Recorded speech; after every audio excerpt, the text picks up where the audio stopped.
You might visualize a home, and then when you go and you get the home that you were visualizing, it might be different than what you had visualized. But at that point in time, it's the best that your mind can do to represent that thing that you want to create. Hi, my name is Steve Martile, and in today's video, I'm going to talk to you a little bit about visualization. So this comes up sometimes with clients that we'll work together, and then I will take them through a meditation or visualization to show them different ways to create what they want. And generally, there's kind of two different ways to visualize. There's a more general visualization, and then there's a specific visualization. What I'm going to do is I'm going to share an example of a specific visualization, and then I'll go back and explain why you might want to start with a general one, okay? So a specific one.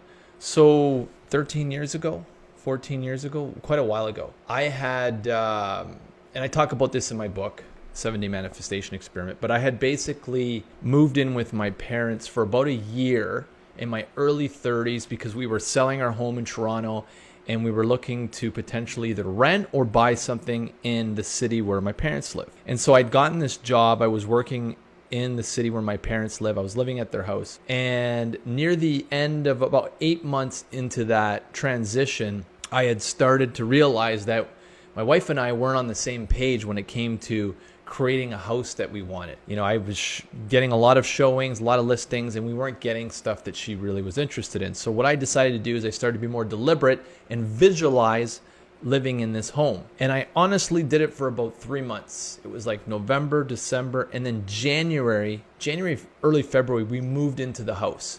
And it was our dream home. And the funny thing is that the home was listed as a dream home 2 years prior, where around, I think, 30,000 people had walked through the home because it was a dream home. It was like a lottery home. The lottery company didn't want to put on the market, and the realtor got wind of this, and he contacted me, and we put a price in, never got reached the market, and we got it. And I remember when we first walked through the house, I was like, this is it. This is the house. This is the house I've been visualizing. I could feel, I'm like, this is exactly it. And was it the perfect house for us after being there for 4 or 5 years? I don't know if it was the perfect house for us, but at the time it was the dream home, and it was our dream home. So what I did was I was basically visualizing through my own eyes as an experience.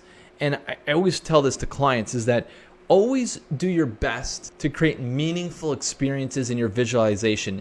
You might in the beginning not even see anything. You might be not able to visualize anything. You might just actually be talking to yourself about the house, like you're walking through the home and you would say stuff to yourself that would get you excited about that home.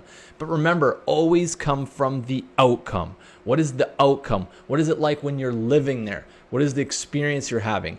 And the subconscious works really well with two things, emotions and symbols. And when I mean symbols, is it like meaningful imagery? You might visualize a home, and then when you go and you get the home that you were visualizing, it might be different than what you had visualized. But at that point in time, it's the best that your mind can do to represent that thing that you want to create. So don't get too attached to like getting it right. It's just about visualizing symbols, meaningful symbols. Like it can be visual, but it can be words you're saying to yourself. It's sound vibrations that you say over to yourself over and over and over. I'm in my dream home. And then the emotions that go with that, because that's what the subconscious communicates with those symbols and the emotions. So that's a specific visualization. And over the years, I've done a variation of both, but most times, I would say probably 8, 9 out of 10 times, when I'm starting a new business venture, when I'm starting something new, I always go with the generic visualization.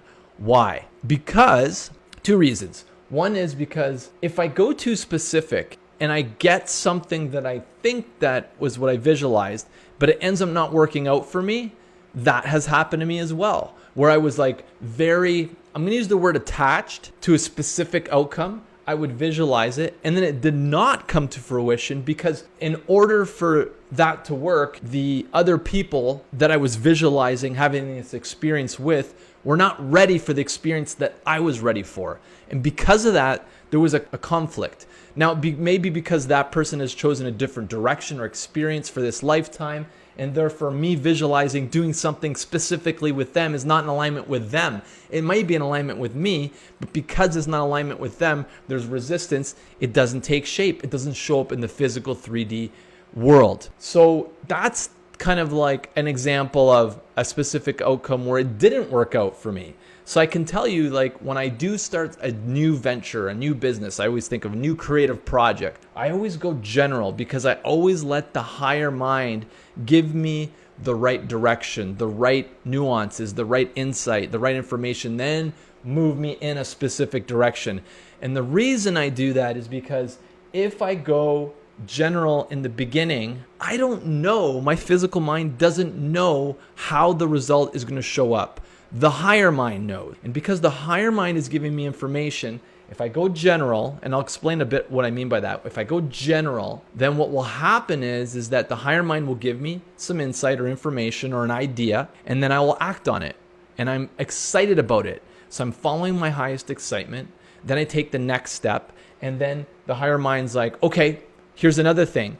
And as I keep doing that process over a series of days or maybe even months, what happens is something specific will materialize from the general visualization. When I say general, what I'm saying is you're looking for general abundance. You're looking for general gratitude. You're looking for general satisfaction. The abundance is a real powerful word. Even meditating on yourself saying the word abundance, breathing in, pulling in energy, exhaling, abundance, peace, breathing in, exhaling, abundance, peace, over and over and over again until you feel that abundance, you feel that peace.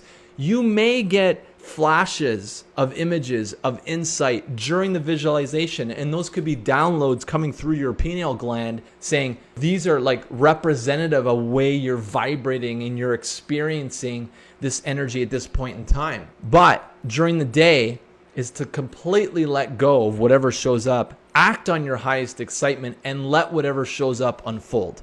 And that's the hardest part for a lot of people because they get really specific and then they get attached to something specific they want to see show up. So that's why I say 9 to 10 times when I'm doing something new creatively, I always go general, because what it allows me to do is stay more detached to any specific outcome that my physical mind believes needs to show up. And I let the higher mind guide me. And the more that you practice this, it's like a muscle, it's like a skill, is that the more you trust in the higher mind to deliver that insight, that direction. In fact, you will get to a point in your life, I believe, in this life, where the financial support, the security that you want to feel will come from the higher mind. You'll have that much confidence in your ability to get that information and direction from it. So those are the 2 ways to visualize. I hope you found this useful and helpful. My name's Steve. If you haven't bought my book or even checked it out yet, it's the 7-Day Manifestation Experiment. It's on iTunes, it's on Amazon, as well as Barnes & Noble. And I have another book coming out later this summer, which is about how to release emotions and beliefs of the past. I'll let you know when that comes out on my channel. And if you're on my email list, I'll also let you know as well. Thanks again for watching. My name's Steve, and I'll talk to you next time.